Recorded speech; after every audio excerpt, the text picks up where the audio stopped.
ಪದೇ ಪದೇ ಎಡವಟ್ಟುಗಳನ್ನ ಮಾಡ್ತಾ ಇರುವಂತಹ ರಾಜ್ಯ ಸರ್ಕಾರ, ಅದರಲ್ಲೂ ನಿರ್ದಿಷ್ಟವಾಗಿ ಒಂದು ಧರ್ಮಕ್ಕೆ ಸಂಬಂಧಪಟ್ಟಂತೆ ಅತಿಯಾದಂತಹ ಓಲೈಕೆ ಮಾಡ್ತಾ ಇದೆ ಅನ್ನುವ ಆರೋಪಗಳ ಮಧ್ಯೆ ಇವತ್ತು ಒಂದು ಮೇಜರ್ ಡಿಸಿಷನ್ ಕ್ಯಾಬಿನೆಟ್ ನಲ್ಲಿ ತೆಗೆದುಕೊಂಡಿದೆ.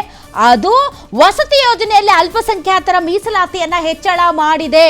ಸಾಲು ಸಾಲು ಮುಸ್ಲಿಮರ ಓಲೈಕೆ ಮಾಡ್ತಾ ಇದೆ ಅನ್ನೋ ಆರೋಪದ ಮಧ್ಯೆ ಮುಸಲ್ಮಾನರಿಗೆ ವಸತಿ ಸೌಕರ್ಯ ಕೊಡಬಾರ್ದು ಅನ್ನೋದು ವಿಚಾರ ಅಲ್ಲ. ಎಲ್ಲರಂತೆ ಮುಸಲ್ಮಾನರು ಕೂಡ ಆರ್ಥಿಕವಾಗಿ ಸದೃಢರಾಗಬೇಕು, ಅವರಿಗೂ ಎಲ್ಲ ಅವಕಾಶಗಳು ಸಿಗಬೇಕು, ಅವರು ಕೂಡ ವಸತಿಹೀನರು ಯಾರಿದ್ದಾರೆ ಅವರಿಗೆ ವಸತಿ ಸೌಕರ್ಯ ಕಲ್ಪಿಸಬೇಕು. ಆದರೆ ಕೇವಲ ಮುಸಲ್ಮಾನರಿಗೆ ಮಾತ್ರ ಮೀಸಲಾತಿಯ ಹೆಚ್ಚಳ ಭಾಗ್ಯ ಪದೇ ಪದೇ ಸಿಗ್ತಾ ಇದೆ ಅನ್ನೋದು ಆರೋಪ. ಸೊ ಇದಕ್ಕೆ ಸಂಬಂಧಪಟ್ಟಂತೆ ಹೆಚ್ಚಿನ ಡೀಟೇಲ್ಸ್ ಸೇರಿದಂತೆ ದುಡಿಮೆಯ ಅವಧಿಯ ಹೆಚ್ಚಳ 8 ತಾಸು ಇರೋದನ್ನ 10 ತಾಸು ಮಾಡೋದಕ್ಕೆ ರಾಜ್ಯ ಸರ್ಕಾರ ಈಗ ಮುಂದಾಗಿದೆ. ಅದಕ್ಕೆ ಕಾರ್ಮಿಕರು ಭಾರಿ ವಿರೋಧವನ್ನ ವ್ಯಕ್ತಪಡಿಸ್ತಾ ಇದ್ದಾರೆ. ಮತ್ತೊಂದು ಕಡೆ ಬಿಜೆಪಿ ರೆಬಲ್ಸ್ ತುಂಬಾ ಆಕ್ಟಿವ್ ಆಗಿದ್ದಾರೆ.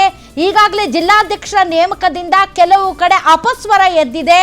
ರೆಬಲ್ಸ್ ಟೀಮ್ ಜೊತೆಗೆ ಇವತ್ತು ಜೋಶಿ ಅವರು ಮಾತಾಡಿದ್ದಾರೆ. ಹಾಗಾದ್ರೆ ಪದಾಧಿಕಾರಿಗಳ ಆಯ್ಕೆಯಾಗುತ್ತೆ. ಬಿಜೆಪಿ